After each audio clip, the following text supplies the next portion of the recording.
까무룩하게 정신이 잦아들고 있었지만 그는 여자에게 호감을 느꼈다. 무엇보다 맞잡은 손이 더없이 따뜻해서 놓고 싶지 않았다.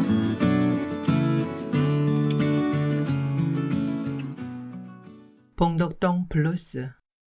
구경미. 처음에 그는 그곳이 김양마트인 줄 알았다. 영수증에는 분명히 김양마트라고 찍혀 있었고 그래서 이름이 좀 웃기다고는 생각했지만 설마 세무서 직원이 한자 금을 김으로 오독했으리란 생각까지는 하지 못했다. 그가 올려다본 간판에는 세월의 무게에 의해 거의 다 지워지고 겨우 자국만 남은 금양과 마트가 아주 오래 산 부부처럼 무덤덤하게 적혀 있었다. 그는 그 금양마트를 1시간이나 헤맨 끝에 찾아냈고 금양마트를 중심으로 위쪽과 아래쪽, 오른쪽과 왼쪽으로 뻗은 골목길을 헤매고 다닌 것이 역시 1시간째였다. 처음 금양마트를 발견했을 때는 너무 감격스러워서 가슴을 쫙 펴고 활짝 미소 짓기까지 했다. 그날 밤의 일이 마침내 현실로 바짝 다가오는 느낌이었다. 영수증이라는 확실한 물증을 가지고도 그는 금양마트가 정말 현실에 존재하는지 그와 부딪힌 여자가 실제 인물인지 확신할 수 없었다. 어쩐지 꿈속에서 일어난 일만 같았다. 실제로 당시 그는 충분히 운전면허가 취소될 만큼은 취해 있기도 했다. 그랬는데 며칠 동안 영수증 안에서만 존재하던 금양마트가 어느 순간 짜잔 하고 그의 눈앞에 모습을 드러낸 것이었다. 금양마트는 봉덕동 봉덕거리 한가운데 있었고 그가 봉덕동에 처음 간 것은 올해 3월 하순이었다. 그것은 3월 초부터 예고된 일이었다. 경리팀장이 결산보고서 신고 뒤 자신의 집에서 한턱 낸다는 것이었다. 꼭 한턱 때문은 아니었지만 그를 포함한 3명의 팀원은 결산보고서를 위해 3월 한 달 내내 야근을 했다. 그날 경리팀장의 소나타에 실려 봉덕동으로 향할 때까지만 하더라도 그는 별 기대를 하지 않았다. 그보다 3살 많은 팀장은 너무 평범한 인물이었고 4년을 함께 근무했지만 주거니 받거니 같이 곱씹을 수 있는 에피소드 하나 없었다. 사는 게 다 거기서 거기지 별거 있겠어 하고 그는 생각했다. 그러나 주차 공간을 찾아 주택가를 돌던 팀장이 저기가 우리 집이야 하고 말했을 때 그는 다소 놀라지 않을 수 없었다. 산뜻한 2층짜리 주택이었다. 소나타는 100m를 더 나아가 멈췄다. 넓지 않은 마당에 화분이 가득했고 세발 자전거도 있었고 만들다만 가구 같은 것도 보였다. 그 옆에 톱이며 망치, 못다위가 흩어져 있었다. 가구는 널따란 판자에 다리가 3개 달린 탁자처럼 보였다. 곧 뒤따라 들어온 팀장이 탁자가 아니라 탁구대라고 정정해 주었다. 이렇게 작은 탁구대는 처음인걸요. 그가 말했다. 큰 판자를 구하기 힘들어서 작은 거 2개만 만들어 붙이려고. 10년 뒤엔 전국 투어 가족 선수단이 탄생할 거야. 기대하고 있으라고. 팀장이 자랑스러운 얼굴로 말했다. 회사에서는 볼 수 없었던 모습이었다. 반쪽짜리 탁구대를 봐서는 가족 선수단이 탄생할 것 같지 않았지만 어쨌든 그것은 그가 꿈꾸던 생활이었다. 가족이 공동의 취미를 갖는 것, 그래서 함께 취미생활을 하는 것. 집 안으로 들어갔다. 넓은 거실 한쪽에 이미 상이 차려져 있었다. 접시마다 음식이 그득그득 담겨 있었는데 보기에도 먹음직스러워서 절로 시장기가 돌았다. 최근 그는 식사 시간이 되어도 배고프지 않았고 그래서 오랜만에 느껴보는 시장기가 반갑기까지 했다. 어서 들어오세요. 팀장의 부인인 듯한 여자가 부엌에서 나오며 인사했다. 목소리가 맑았다. 그녀의 치맛자락에 매달려 있던 아이들도 소개되었다. 여자아이는 4살, 남자아이는 3살. 아이들은 찹쌀 지우개처럼 단단하고 부드러워 보였는데 그가 머리를 쓰다듬고 볼을 만지니 정말 그랬다. 그는 조금 망설이다 지갑을 꺼내 10,000원짜리 한 장씩을 주었다. 아이들의 엄마와 아빠가 말렸지만 소용없었다. 가족 소개가 끝나고 그들은 상을 빙 둘러 앉았다. 아직 음식이 덜 나온 모양이어서 부인이 몇 번 더 부엌을 오갔다. 잔이 고루 나눠지고 술이 고루 부어지고 한턱이 시작되었다. 포상의 의미로 직장 상사의 집에 초대된 사람들답지 않게 그를 포함한 3명의 팀원은 뚜렷한 이유도 없이 말을 삼갔다. 늘 입안에 얘기거리를 머금고 있다 적재적소에서 풀어놓을 줄 아는 팀의 막내 미스 마일드도 조용했고 찹쌀지우개 같은 2 아이들도 얌전히 부모의 품에 하나씩 안겨 있었다. 오랜 야근으로 인한 피곤 때문일 거라고 그는 합리화했다. 많이들 드세요. 부인이 말했다. 그렇잖아도 많이들 들고 있는 그들에게 그 말은 말들 좀 하세요 라는 책망으로 들렸다. 그래서 그는 맛있습니다 하고 하나마나 한 소리를 했고 그 밋밋한 말에다 미스 마일드가 정말 하고 방점을 찍어 그를 도와주었다. 그러자 부인은 말없이 웃었는데 그 모습을 본 그는 그녀가 아름답고 우아할 뿐 아니라 무엇보다 생기가 있다고 생각했다. 생기가 있다는 것은 말이 많다거나 주도적으로 분위기를 이끈다는 뜻은 아니었다. 있음 그 자체로 주의를 밝게 만드는 것. 그것이 그가 생각하는 생기였다. 그녀의 말없는 웃음으로 인해 딱딱하기만 하던 분위기가 한결 부드러워진 듯 했다. 그는 팀장과 부인을 번갈아 보았다. 팀장이 입으로 음식을 우겨넣는데 전념하고 있었다면 부인은 젓가락 빈도수로 각자의 취향을 파악해 그쪽으로 접시를 옮기는 세심한 작업을 펼치고 있었다. 그는 다시 팀장과 부인을 보았다. 무능할 것까지는 없지만 그렇다고 유능하지도 않은 평범한 남자가 어떻게 저런 여자를 얻을 수 있었을까 궁금했지만 묻진 않았다. 그는 이제 부인만 보았다. 그녀를 보고 있으면 기분이 좋아졌다. 그래서 자꾸 훔쳐보았고 점점 기분이 좋아졌다. 몇 번은 그녀 품에 안겨있는 사내아이와 눈이 마주치기도 했다. 그러나 그 기분 좋음이 착잡함을 지나 우울로 발전한 것은 순식간의 일이었다. 그는 자신의 굴속 같은 다세대 전셋집을 생각했다. 또 그는 자신의 굴속 같은 다세대 전셋집에서 하루 종일 뒹구는 동거녀를 생각했다. 동거녀의 초점 없는 눈동자와 무기력한 생활을 생각했다. 동거녀는 직장을 그만둔 후 다시 구할 노력도 하지 않고 굴속 같은 그의 다세대 전셋집에서 두더지처럼 웅크리고 살았다. 아무것도 하지 않으며 최소한의 약만 먹고 최소한의 몸만 움직였다. 가령 화장실에 간다거나 기지개를 켜기 위해 팔다리를 뻗는 정도. 책을 읽을 때에도 침대에 들어놓은 채 허리가 베길 때마다 이쪽 저쪽 한 번씩 몸을 굴려주는 게 다였다. 더러 눈동자를 빛내며 백지 위에 계획 같은 것들을 잔뜩 적기도 했지만 그때뿐이었다. 다음 날이면 여전히 늘어지게 자고 난 얼굴로 퇴근하는 그를 맞았다. 그동안 왜 행복하지 않았는지 그는 그제야 알 것 같았다. 동거녀 때문이었다. 행복하지 않았다고 해서 불행했던 것도 아니지만 이제 그는 행복해지고 싶었으므로 행복하지도 불행하지도 않았던 그동안의 삶이 불행하게 여겨졌다. 그가 먹여 살리는 것도 아니고 결혼을 약속한 것도 아니므로 크게 불만을 가지지 않았던 동거녀의 생활이 마침내 불만스러워졌다. 동거녀의 방만한 생활 태도가 그의 눈앞에서 자행되고 있다는 것 자체가 그에게는 독이 되었다. 막연히 감지되던 불안의 실체가 비로소 또렷이 드러난 느낌이었다. 모든 게 동거녀 때문이다. 동거녀 때문이었어 하고 그는 생각했다. 이제야 그는 깨달을 수 있었다.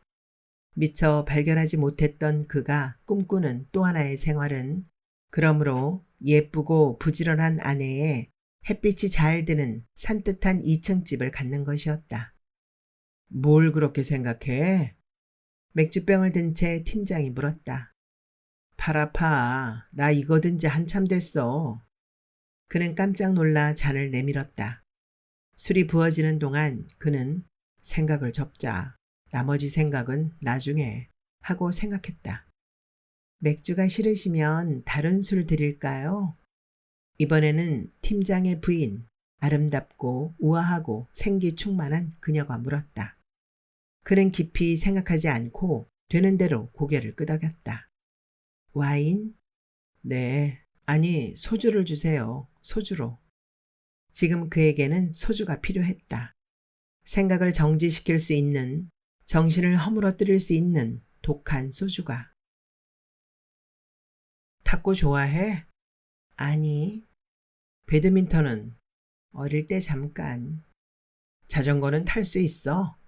없잖아. 있으면 오르막만 아니면. 오르막 없는 길이 어딨어. 그러니까 내 말이. 그러니까 뭐 못한다고. 우리가 등산 간 적이 있던가? 너 등산 싫어하잖아. 넌 좋아하고? 아니. 다룰 수 있는 악기는 뭐야? 탬버린 정도? 특이하네. 실력은 괜찮아? 봤잖아, 노래방에서. 어휴, 그럼 스케이트는? 아니. 아니가 무슨 뜻이야? 부정의 의미지. 수영은 해? 조금. 조금 얼마나? 오리발 끼고 키판 잡고 10m 정도. 그 다음엔 제자리에서 나가질 않더라. 강사도 신기하네. 노래는 잘해? 나름대로. 나름대로? 나름대로 즐기는 편이지. 흥얼흥얼. 정말? 남들한텐 모르지. 음치라는 사람도 있고. 춤은? 취했을 때만 춰서 나야 모르지. 그럼 퀼트나 뜨개질은? 아니, 바느질이라도 좋아. 할 수 있어?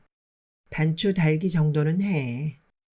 혹시 축구, 야구, 복싱 이런 거 좋아한 건 아니겠지? 보는 건 괜찮아. 도대체 네가 좋아하는 스포츠가 뭐야? 마라톤. 마라톤? 어, 마라톤 선수였어? 그렇게 묻는다면 난 구경꾼이지. 거리 응원? 집에서. 집에서 텔레비전으로? 어. 누워서? 어. 졸다 깨다 하면서? 그럴 때도 있고. 넌 매일 놀면서 무슨 돈으로 먹고 사냐? 그러니까 조금씩 먹잖아. 많이 벌어서 많이 먹으면 되잖아. 그거나 이거나. 근데 넌 일요일에 그렇게 할 일이 없니? 내 방은 왜 자꾸 왔다 갔다 하는 거야? 그럴 일이 있어서. 회사에서 가정환경조사서 꾸며오래? 미쳤냐? 학교도 아닌데. 그러니까 왜 미친 짓을 하냐고. 그는 더 할 말이 없어서 동거녀의 방에서 물러났다. 좁은 마루를 지나 방으로 돌아와서야 한숨을 내쉬었다. 이건 대화가 안 된다. 대화가 안 돼. 하고 그는 중얼거렸다. 왜 진작 몰랐을까? 단순히 알고 지낸 기간까지 합하면 10년. 저 여자의 무치미를 왜 진작 몰랐단 말인가? 하고 그는 연극 배우처럼 비참하게 읊조렸다. 한 번쯤 너무 세지는 않게 벽을 치기도 했다. 그러자 또 이렇게 슬플 때조차 옆집을 의식해야 하는 자신의 처지가 서글퍼지기도 했다. 같이 살자고 한 것도 그였고 부당한 대우를 받는 그녀에게 먼저 회사를 그만두라고 한 것도 그였다. 그러나 또한 그는 게으르게 살라고는 하지 않았고 취미를 가지지 말라고도 하지 않았다. 더욱이 그는 적게 벌어 적게 먹으라고도 하지 않았고 하루 종일 침대 위에서 뒹굴거리라고도 하지 않았다. 그는 마음을 진정시킨 다음 힘을 내 다시 동거녀의 방으로 건너갔다. 어떻게 결론이 나리라는 건 짐작하고 있었지만 짐짓 아직 포기하기는 이르다고 생각했다. 좀 웃어봐. 왜? 그냥 싫어. 웃어봐봐. 왜? 웃을 수 있나 보게. 웃을 수 없는 사람도 있어? 웃을 수 없을지도 모르잖아. 나? 어, 웃을 수 있어. 웃는 걸 봤어야 말이지. 거울 보고 웃어봐. 엉거주춤한 표정이 너랑 똑같아. 하루 종일 집에 있으면 안 답답해? 밖이 더 답답하지. 도대체 집에서 뭘 하는데? 책도 읽고, 잠도 자고, 생각도 하고. 무슨 생각? 이런저런. 언제까지 이렇게 살 건데? 모르지. 지금 삶에 만족해? 대체로. 너 오늘 참 이상하다. 왜 이렇게 못 산 강아지처럼 안절부절 오락가락이야? 그는 일단 후퇴했다. 너 약 먹었지? 먹을까 생각 중이야. 내가 졌어.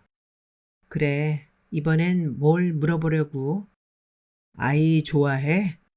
글쎄, 결혼하면 몇 명 낳을 건데 해봐야 알지. 할 생각은 있고?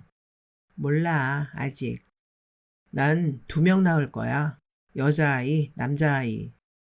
그게 맘대로 되니? 노력해서 안 될 일이 어딨어. 네가 낳아라. 그거야말로 내 맘대로 되냐? 그러니까 내 말이. 그러니까 뭐, 낳지도 못하면서 욕심 부리냐고. 우리 여행 갈까? 언제? 언제든. 매일 바쁘다면서 평일엔 야근하고 일요일엔 잠만 자잖아. 이제 야근 끝이야. 그래? 그럼 어디로 갈 건데? 글쎄, 어디 가고 싶은데? 동해, 서해, 남해, 울릉도, 독도, 제주도. 그녀가 모처럼 적극적으로 반응했다. 그는 흐뭇하게 웃으며 바로 이거야 하고 생각했다. 그러나 다시 곰곰이 생각하니 여행은 그가 좋아하는 종목이 아니었다. 할 수 없이 그는 여행은 시간을 두고 좀 생각해보자 하고 말했다. 아침밥은 어떡할 거야? 무슨 아침밥? 결혼하면 아침밥 어떡할 거냐고. 난 아침 안 먹는데 너도 안 먹잖아. 난 결혼하면 먹을 거야. 왜? 그게 결혼이니까. 아침 먹는 게? 아침밥은 아침밥 이상의 의미가 있어. 무슨 의미? 그런 게 있어. 그런 거 뭐? 넌 꼬치꼬치 따지지 좀 마라. 아무튼 그게 결혼이고 가족이라는 거야. 내가 나가야 하는 거지? 그는 대답하지 않았다. 그녀는 그의 눈을 오래 들여다보았다. 그가 슬그머니 고개를 돌렸다가 바로 했을 때까지도 여전히 그를 쳐다보고 있었다. 마침내 그녀가 조용히 몸을 움직이기 시작했다. 책장에서 책을 뽑고 가방을 꺼내고 가방을 열고 박스를 만들고 옷장을 열고 점심 나절부터 싸기 시작한 짐은 2시간 만에 끝났다. 짐은 많지 않았다. 쇼핑을 좋아하지 않는 그녀는 2년 전 들어올 때보다 박스 하나가 더 늘었을 뿐이었다. 그게 다 게으름 때문이라고 그는 생각했다. 게으르고 또 게을러서 2년 동안 그녀는 달랑 책 몇 권만 산 것이다. 그러자 새삼 그녀의 퇴출은 잘한 결정이라는 생각이 들어 그는 기분이 좀 나아졌다. 이삿짐을 싣고 갈 트럭이 오지 않아서 그와 그녀는 그녀가 쓰던 이젠 텅 빈 방에 앉아 커피를 마셨다. 그는 차마 그녀에게 어디로 갈 거냐고 묻지 못했다. 방을 구하지 않았을 것이 뻔했으므로 방을 구했냐고도 묻지 못했다. 그녀가 내가 나가야 하는 거지? 하고 물은 것이 겨우 2시간 전이었다.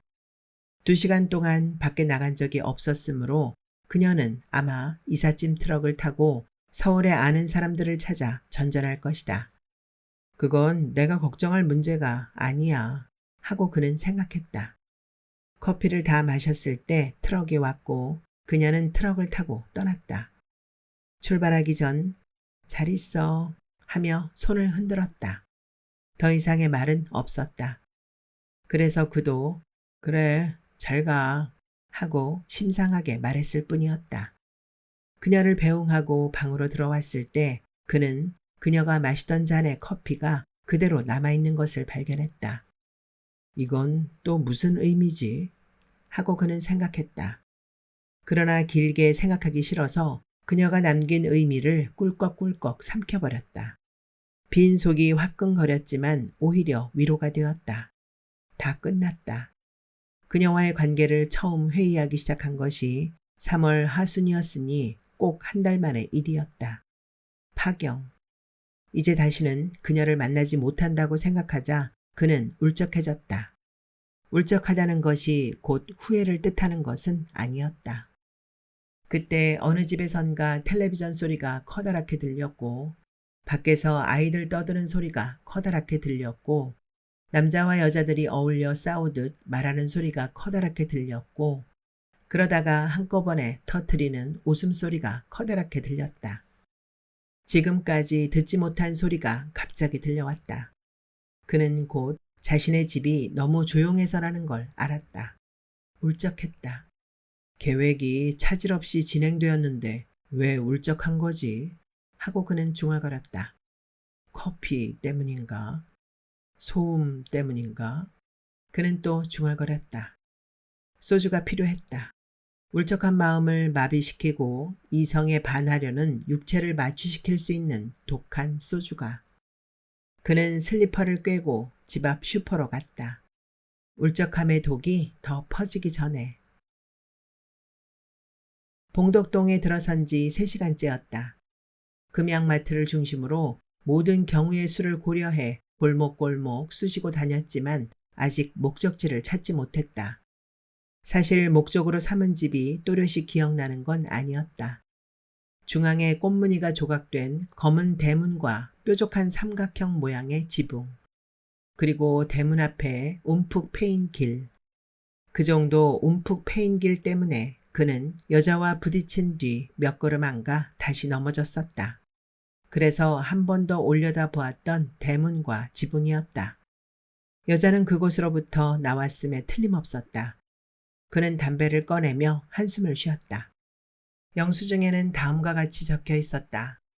200ml 우유 하나, 두부 하나, 방울토마토 200g, 비엔나 소세지 하나, 소고기 수프 하나, 총액 6,800원. 영수증을 통해 그는 다음과 같은 사실들을 추측할 수 있었다. 미혼이고 알뜰하며 건강하고 마음씨까지 착한 여자. 6,800원어치의 상상을 하는 동안 그는 어느새 금양마트 앞에 돌아와 있었다. 사실 처음 금양마트와 마주쳤을 때 발견의 기쁨은 오래가지 않았다. 크기만 했지 너무 낡고 어수선했다. 정리되지 않은 물건들이 짓 뭉개진 야채나 과일 상자와 뒤섞여 마트 앞에 널브러져 있었다.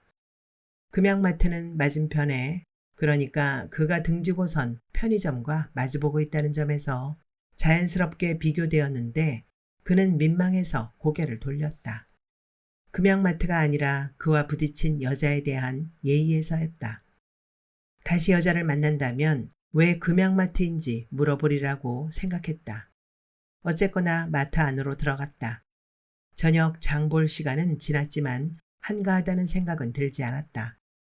사람이 많아서가 아니라 물건들이 제멋대로 쌓여 있어서였다.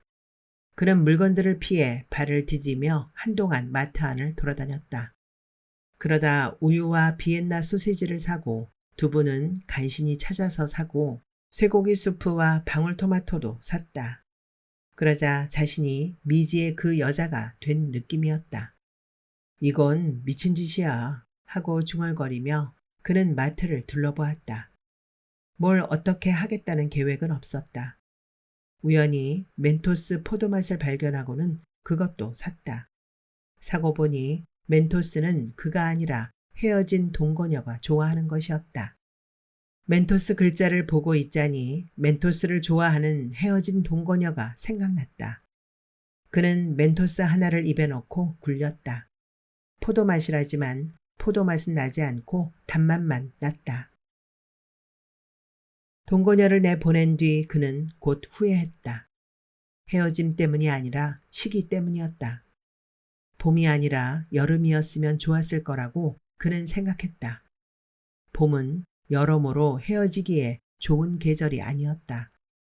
봄 햇살에 몸은 어딘가로 가고 싶고 무언가를 하고 싶어 근질거리는데 갈 곳도 할 것도 없었다. 그렇다고 동거녀가 있을 때 거창한 곳에 가거나 거창한 일을 한 것은 아니었다. 동네 산책로를 걷다가 커피를 마시거나 가끔은 술을 마셨고 또 가끔은 행선지도 알 수 없는 버스에 앉아 졸기도 했다. 남들처럼 야외로 나가지는 않았지만 나름대로는 봄맞이 의식을 치른 셈이었다.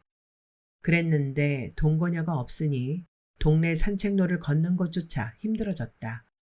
그는 자신이 게으르지 않다고 자부하고 있었으나 알고 보니 동거녀보다 더 게을렀다.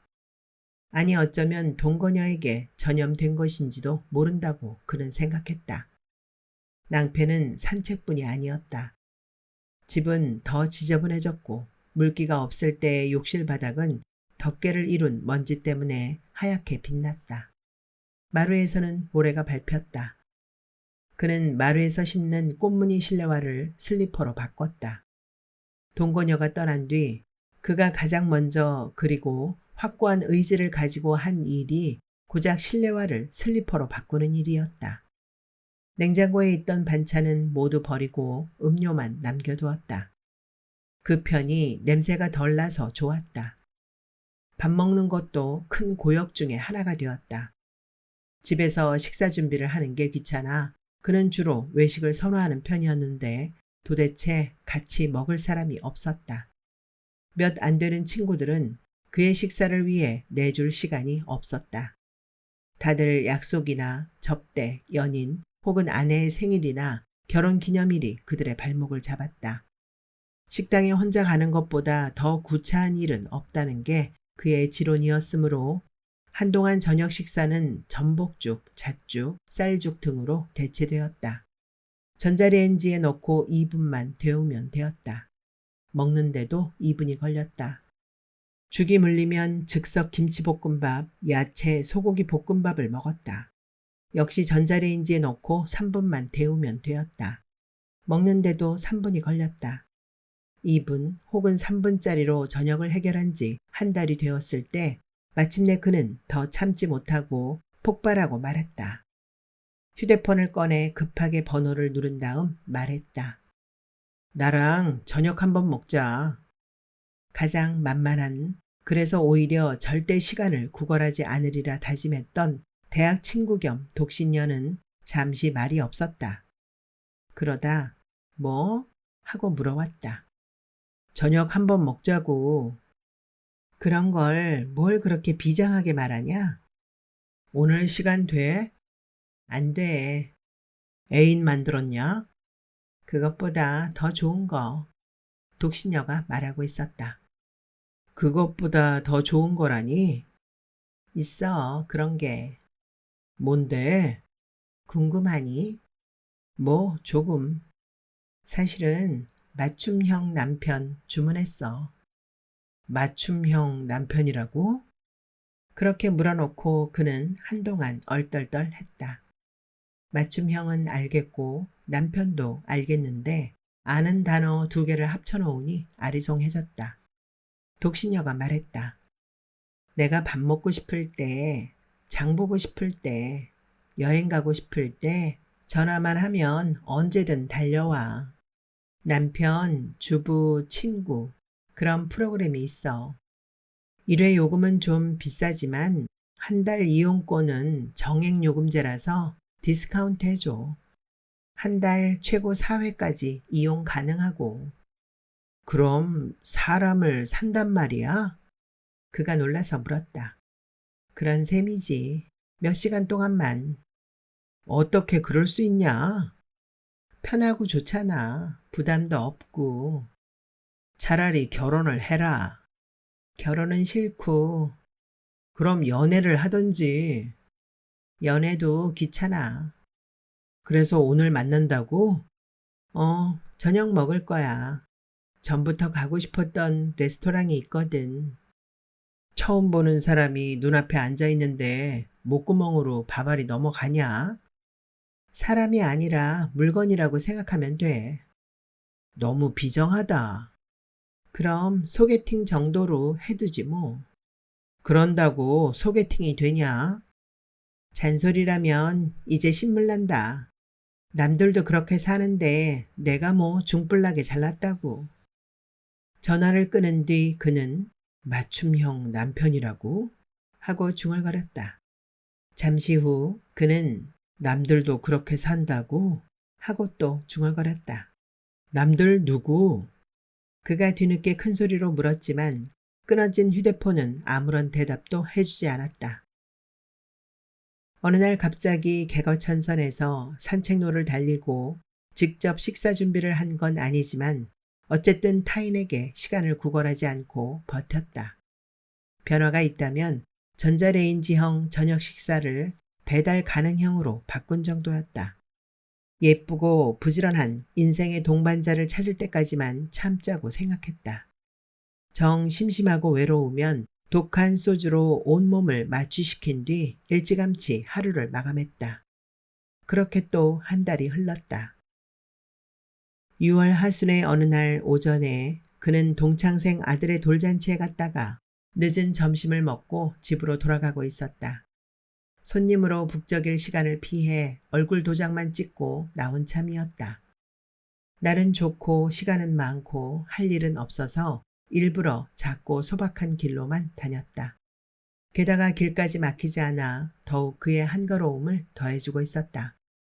응암동 근처를 지날 때였다. 커다랗고 하얀 봉지를 껴안은 사람들이 인도에 가득했다. 처음엔 웬 사람들인가 해서 보았고 조금 더 지나서는 하얀 봉지가 궁금해서 보았다. 분명 아무 데서나 쉽게 볼 수 있는 장면은 아니었다. 그가 속도를 뚝 떨어뜨리면서까지 보니 그들은 모두 쌍쌍이었고 얼굴엔 저마다 뿌듯한 피곤이 앉아 있었다. 사람들이 그리고 나오고 있는 건물을 돌아보았다. 이마트였다. 이마트에서 나온 사람들은 하얀 봉지를 갓길에 주차한 차 속에 잘 쟁여놓고 있었다. 그는 룸미러로 그 장면을 오래오래 바라보았다. 순간 그의 가슴 속으로 무엇인가가 소리를 내며 지나갔다. 아, 제기랄. 잊은 줄 알았지만 그는 모든 것을 기억하고 있었다. 카트를 잡은 손의 감각과 힘의 양, 바퀴의 소극적인 반항, 붉고 푸르고 노란 과일의 무더기, 굽거나 볶는 고기 냄새, 가볍게 스쳐 지나가는 어깨들, 랩으로 음식을 싸는 재빠른 손길, 입김을 뿜어내는 야채들, 웅성거림, 그가 좋아하는 갖가지 필기구와 의자들, 청각과 시각과 미각, 촉각과 후각까지 그는 모두를 기억하고 있었다. 이마트를 어슬렁거릴 때 그는 여유로웠고 너무 여유로워서 권태기를 느끼기까지 했다. 그러나 이제 생각하니 그것은 권태가 아니라 안락함이었다. 아, 제기랄. 예상치 못한 복병이었다. 동거녀가 있을 때 그들은 한 달에 2번 이마트에 갔다. 그곳에서 2주일치 식품을 한꺼번에 사고 프라이팬이나 줄넘기 같은 사소한 것들도 샀다. 이마트에 다녀온 날 저녁이면 회 파티를 벌이거나 고기를 구워 먹었다. 동거녀가 떠난 지 2달 남짓, 그러므로 벌써 4번을 건너뛴 것이다. 이마트에서 나오는 쌍쌍의 부부들을 본 순간부터 그는 약물 투입 시기를 놓친 마약 중독자처럼 안절부절 못했다. 이마트의 풍성한 먹거리가 아니라 그곳의 냄새와 웅성거림이 그의 가슴을 쿵쾅거리게 하고 있다. 그는 여전히 자동차에 앉아 쌍쌍의 부부들과 하얀 봉지를 바라보았고 6월의 마지막 토요일 오후가 그렇게 무너지고 있었다. 그는 이마트를 잊기 위해 노력했다. 여자도 아니고 과거도 아니고 기껏 이마트를 잊기 위해 노력한다는 사실이 그를 비참하게 했지만 현실은 냉정해서 노력하지 않으면 아무것도 이룰 수 없었다. 노력의 일환으로 그는 혼자 이마트에 가볼까 하는 생각도 했다. 그러나 그건 상상만으로도 진저리 쳐지는 일이었다. 혼자 식당에 가는 것보다 더 끔찍하게 여겨졌다. 그럼 어떻게 있지? 하고 그는 생각했다. 생각이야. 그가 중얼거렸다. 지겨워질 때까지 생각하는 거야. 질릴 때까지 매일매일 생각하다 보면 잊어질지 모른다고 그는 생각했다. 자신을 괴롭히는 것이 이마트가 아니라 자기 자신이라 해도 그는 미워했을 것이다. 그래도 이마트에 대한 욕망은 수그러들지 않았다. 다른 방법을 찾아야 했다. 그때 떠오르는 것이 있었다. 그는 세상을 좀 쿨하게 살기로 했다. 세상의 많은 늑대와 여우들이 유행처럼 쿨한 인생을 외치지 않는가. 까짓 소개팅 한다고 생각하지 뭐. 그가 큰 소리로 말했다. 남들도 그렇게 산다잖아. 이건 역시 여러 노력 중 하나다. 어쩌면 예쁘고 부지런할지도 모르잖아. 결혼정보회사에 등록하는 것보다 싸게 먹힐 수 있어. 설마 정말 주부가 나오는 건 아니겠지? 주부라면 장 보는 일에 신물이 났을 테니까 직업으로 삼진 않을 거야. 안 그래? 나만 해도 사무실을 나서는 순간 숫자 같은 건 까맣게 잊어버리잖아. 내 가정 경제가 이렇게 엉망이 된 것도 직업과 무관하다곤 할 수 없지. 그는 갑자기 중얼거림을 멈추고 몸을 일으켰다. 휴대폰을 들고 급히 번호를 누르기 시작했는데 그때 이미 새벽 3시가 넘어서고 있었다. 뭐 마실래요? 엉거주춤 몸을 일으키며 그가 물었다. 현존하는 부부들의 일요일 성소, 이마트는 변함없이 붐볐고 그들 옆으로 쉴 새 없이 사람들이 지나다녀서 오래 앉아있을 수가 없었다. 아무거나요. 맞춤형 주부가 말했다. 아무거나는 없는데요. 그럼 되는 대로. 더 묻지 않기로 하고 그는 돌아섰다. 돌아서다가 한마디 툭 내뱉었다. 우린 마트 안을 걸을 거예요. 콘 사이즈 아이스크림을 베어 물며 그가 말했다. 그쪽도 필요한 거 있으면 사세요. 그러자 주부가 그래도 되냐고 물었다. 그럼요, 되고 말고요. 그는 자신의 너그러운 대답이 만족스러워서 웃었다. 주부는 부지런한지 어떤지는 알 수 없었지만 예뻤고 그의 마음에 들었다. 부담스럽지도 마음이 불편하지도 않았다. 오히려 중개인에 대한 부담 없는 소개팅처럼만 여겨져서 즐겁기까지 했다. 카트를 끌고 마트 안으로 들어갔다. 그는 주부와 나란히 걸었다. 처음엔 그랬다. 그러나 마트 안은 결코 한가하다고 할 수 없어서 곧 카트와 카트가 엉키고 사람과 사람이 엉켜서 그들은 헤어졌다가 만나고 만났다가 다시 헤어졌다. 어느 땐 그의 눈앞에서 주부가 사라지기도 했는데 가까운 곳에서 서로를 찾고 있었다. 아직 얼굴이 익지 않은 것에 비하면 자신들의 옷이 너무 평범하다는 것을 그는 깨달았다. 주부의 손을 끌고 온 매장으로 갔다. 그곳에서 빨간 체크무늬 셔츠를 2개 사서 나눠 입었다. 처음에 주부는 셔츠 입기를 거부했다가 그래야 잃어버릴 염려가 없죠. 하고 그가 말하자 순순히 받아 입었다. 블라우스를 벗고 셔츠를 입자 주부는 한결 주부 같아 보였다. 주부를 바라보는 그의 마음은 더 편안해졌다. 그는 평소 같았으면 절대 하지 않았을 행동, 시식용 군만두나 살라미 따위를 자신도 먹고 주부에게도 먹여주며 필요한 것, 필요 없는 것 가리지 않고 카트에 담았다. 신혼부부로 착각한 판매원들의 호객행위 때문만은 아니었다. 물건을 보니 욕심이 생겼고 사용은 나중 문제였다. 정 사용할 일이 없으면 나중에 주부에게 주어도 괜찮을 거라고 그는 은근히 생각했다. 이렇게 핑계를 만들어가는 거야. 그는 스스로가 대견해 미칠 지경이었다. 그가 물었다. 행복한가요? 네. 주부가 놀라서 되물었다. 안 피곤하냐고요? 아, 전 괜찮은데. 주문한 4시간이 다 되어가고 있었다. 그는 카운터 앞에 길게 늘어선 줄 꽁무니에 붙었고 한참 기다려 계산을 마쳤다. 언젠가 본 쌍쌍의 부부들처럼 커다랗고 하얀 봉지를 안고 거리로 나서고 싶었지만 불행하게도 그의 차는 건물 옥상에 주차되어 있었다. 아쉽다. 여기 세워주세요. 주부가 말했다. 아파트 단지도 주택가도 아닌 도로 위였다. 조금만 들어가면 집이에요. 그는 차를 세웠고 주부를 따라 내렸다. 그만 돌아가라는 주부의 말을 무시하고 나란히 걸었다. 그러자 주부와 자신이 오랫동안 함께 산 부부처럼 여겨졌다. 같은 색깔, 같은 디자인의 셔츠를 입고 있어서 더 그랬다. 부부라고 우긴다면 믿지 못할 것도 없을 것 같았다. 그가 물었다. 당신 정말 주부는 아니죠? 주부는 대답하지 않았다. 직업상 일부러 대답하지 않는 걸 거라고 그는 생각했다. 나랑 잘래요? 담담한 얼굴로 주부는 고개를 저었다. 놀라지 않았고 걸음을 멈추지 않았다. 그는 웃으며 돌아섰다. 한참 걷다가 그럴 줄 알고 있었다고 중얼거렸다.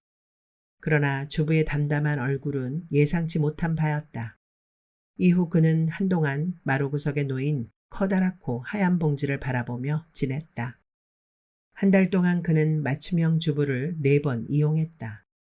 한 번이나 4번이나 가격은 비슷하다는 독신녀의 꾀임에 빠져 한 달 이용권을 신청한 것이었다. 아마도 직업 관계상 그렇게 채용했겠지만 4여자 모두 날씬하고 예뻤다. 이마트에 대한 욕망이 해갈되었으므로 그는 3번의 기회를 어디에 쓸까 고민하다 될 대로 되라는 마음으로 술자리 동행에 사용했다. 4번 모두 다른 여자가 나와서 그 이유를 묻자 맞선이 아니니까요 라는 대답이 건네왔다. 그 대답을 한 여자는 마지막 4번째 주부였는데 미니스커트라는 결코 주부 같지 않은 옷차림을 하고 있었다. 게다가 지금까지 나온 주부들과 비교해 볼 때 확연하게 어려 보였다. 대학생 정도? 10년쯤은 문제없어 하고 그는 생각했다. 그는 자작으로 술을 따라 마셨고 대학생 주부는 2 손을 무릎 위에 얹고 가만히 앉아 있었다. 그가 묻는 말에는 대답할 때도 있고 대답하지 않을 때도 있었다.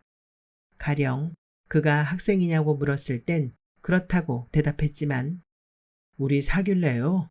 하고 물었을 땐 대답하지 않았다. 다소 취한 그가 왜 대답하지 않느냐, 내가 싫으냐고 주정에 가까운 말을 했을 때도 가만히 있었다. 대학생 주부의 침묵에 화가 난 그는 의뢰인과 사귀지 말 것, 그거 회사 규정이지? 하고 묻지 말아야 할 것까지 물었다. 동거녀가 떠난 지 몇 달이 지났다. 그의 빛나는 미래를 위해 바짓가랑이 한 번 잡는 일 없이 깔끔하게 떠나줬지만 그에게는 예쁘고 부지런한 아내도 산뜻한 2층 집도 생기지 않았다. 그가 관심을 보이는 여자는 어찌된 일인지 그에게 냉담했다. 그가 꿈꾸는 결혼 생활에 코웃음을 쳤다. 이상적인 모델이 존재함을 강조했지만 여자들은 믿지 않았다. 좀 심한 경우에는 꿈 깨라는 말까지 하기도 했다. 그는 경솔한 사람은 아니었다. 아니, 오히려 지나치게 꼼꼼한 편이었다. 그의 직업이 증명하고 있지 않은가. 격리 업무란 의도적인 것이 아니라면 단 한 치의 오차도 용납되지 않는 직업이었다. 오차가 있었다 하더라도 장부가 남고 서류가 남았으므로 언젠가는 밝혀질 수밖에 없었다. 회계사는 혹시 있을지 모를 분식이나 오차를 찾아내기 위해 눈에 불을 켜고 장부에 덤벼들었다. 그런 회계사를 상대하는 그가 잠시나마 자신의 행동에 회의를 품었다면 그냥 지나칠 수 없다는 뜻이었다. 검증의 필요가 있었다. 중간 예납 신고를 위해 그는 또다시 8월 한 달 내내 야근을 했다. 어쩌면 야근은 보름 안에 끝날 수 있었을 테지만 그는 이미 확인된 매출 집계를 확인하고 또 확인해서 한 달을 채웠다. 그리하여 9월 초 중간 예납 신고를 마친 뒤 직원들에 대한 포상의 의미로 팀장이 회식을 선포했을 때 그는 봉덕동을 주장했다. 누구보다 열심히 일했던 그의 의견인지라 직원들은 물론 팀장조차도 반대하지 못했다. 다시 그들은 팀장의 소나타에 실려 봉덕동 예쁘고 부지런한 안주인이 있는 산뜻한 2층 집으로 향했다. 그리고 그는 보았다. 여전히 예쁘고 부지런한 부인과 여전히 산뜻하기만 한 2층 집과 여전히 침착하고 귀여운 아이들을. 자신이 잘못 본 것이 아니었다. 그 속에서 팀장은 예전에도 그랬고 지금도 행복해 보였다. 그가 넘볼 수 없는 행복이었다. 그는 절망했다. 초반부터 그는 독한 소주를 들이부었고 곧 취했다. 회식은 오래가지 않았다. 봉덕동 행을 주장했던 그가 취했으므로 모두들 일어설 기회만 엿보고 있었다. 제일 먼저 미스 마일드가 집안일을 핑계로 일어났다. 그러자 직원들이 대문까지 우르르 따라 나가더니 아무도 돌아오지 않았다. 상 앞에는 팀장과 그만 남았다. 그나마 팀장마저 사람들이 떠난 상을 치우느라 분주한 아내를 돕기 위해 자주 자리를 비웠다. 그 혼자 상 앞에 앉아있는 시간이 늘어갔다. 더 뭉개고 있을 수 없었다. 취했지만 그 정도 눈치는 있었다. 그는 팀장의 집에서 나와 흐느적거리며 봉덕동을 걷기 시작했다. 낯선 곳이고 가로등 촉수도 낮아서 어디가 어딘지 알 수 없었다. 넘어지지 않기 위해 몸이 기울어지는 대로 걸음을 옮겼다. 하기야 넘어진들 무슨 상관이냐고 그는 생각했다. 몸이 기우는 대로 걸음을 옮기는 것은 관성일 뿐이었다. 그러던 어느 순간이었다. 골목길을 걷는데 느닷없이 튀어나온 여자와 세게 부딪혔다. 그는 쓰러졌고 아마 여자도 쓰러진 듯 했다. 뒤이어 쾅 하고 대문 닫히는 소리가 들렸다. 여자가 잽싸게 일어난 데 반해 그는 얼른 일어나지 못했다. 그대로 누워있고 싶기도 했는데 아마 무릉덩이가 아니었다면 그랬을지도 몰랐다. 오전에 내린 비가 그때까지 고여 있었다. 그는 젖은 바지 때문에 엉거주춤 일어났다. 아니, 일어나다가 다시 넘어졌다. 여자가 손을 뻗어 그를 잡았다. 손과 손이 얽혔고 그는 간신히 서 있을 수 있었다. 미안해요. 어딜 좀 급히 가느라고. 그런 소리가 들려온 듯 했다. 어머, 엉덩이가 다 젖었네. 그런 소리도 들린 듯 했다. 얼마 안 되지만 이거 세탁비 하세요. 또 그런 소리도 들린 듯 했다. 그러나 자신이 한 말에 대해서는 정확하게 기억나지 않았다. 아마 이름을 물었을 테고 몇 살이냐 물었을 테고 술 한 잔 더 하자 졸랐을 것이다. 까무룩하게 정신이 잦아들고 있었지만 그는 여자에게 호감을 느꼈다. 무엇보다 맞잡은 손이 더없이 따뜻해서 놓고 싶지 않았다. 여자의 다른 쪽 손이 그의 주머니에 쑥 들어왔다 나가는 것을 어렴풋이 느끼는 순간 그는 손 안이 빈 것을 알았다. 여자의 손이 빠져나가고 없었다. 여자는 이미 성큼 멀어지고 있었다. 그의 기억은 거기까지였다. 빙빙 돌기만 하던 그 골목을 어떻게 빠져나왔는지 어떻게 집으로 돌아왔는지 깜깜했다. 그러므로 그는 오른손 바닥의 감각에도 불구하고 헛것을 본 것일지도 모른다고 생각했다. 꿈을 꾸고 일어나 놓쳐버린 뭔가를 아쉬워하며 손바닥을 내려다본 적이 어디 한두 번이었던가. 다음날 아침 양복 주머니에서 구겨진 1,000원짜리 지폐 몇 장과 영수증을 보지 못했더라면 그는 아마 꿈이라고 생각했을 터였다. 5개의 멘토스를 먹다 말고 그는 입안의 것을 뱉었다. 역시 쉬지 않고 사탕을 먹는 것은 쉬운 일이 아니었다. 사탕보다는 차라리 저녁을 먹는 게 낫겠다고 그는 생각했다. 그러나 식당으로 들어가지는 않았다.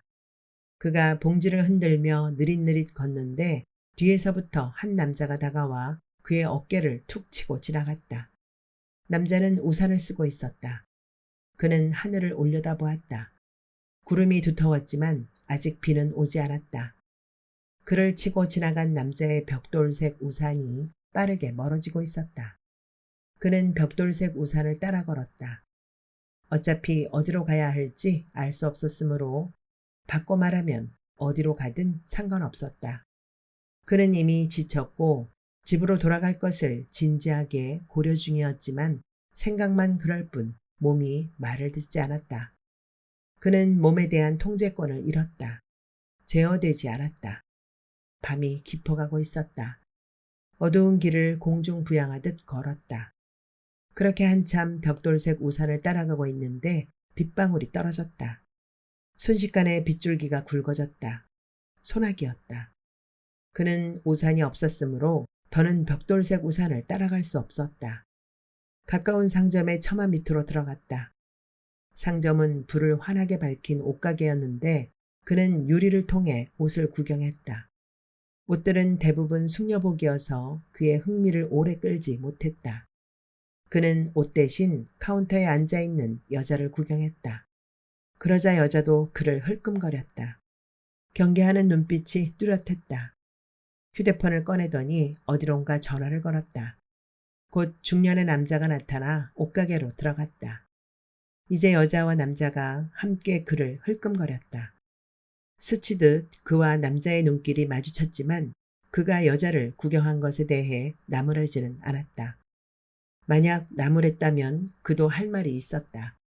구경한 것은 여자도 마찬가지였으니까. 빗줄기가 조금 가늘어졌다. 옷가게에 불이 꺼지고 여자와 남자가 밖으로 나오더니 그가 지켜보는 앞에서 셔터를 내렸다. 셔터를 다 내린 여자와 남자가 다시 그를 흘끔거렸다. 그는 머릿속이 간지러워 참을 수 없었다. 그가 물었다. 혹시 삼각형 지붕을 가진 집 아세요? 여자와 남자는 여전히 무표정하게 서서 그를 보기만 했다.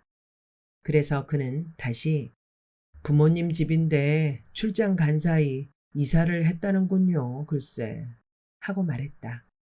남자가 하늘을 한번 쳐다보더니 무언가 말을 할 듯하다 그만두었다.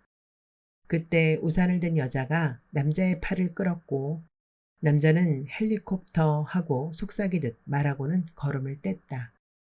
그는 무수한 빗금들이 내려오는 하늘을 보았다.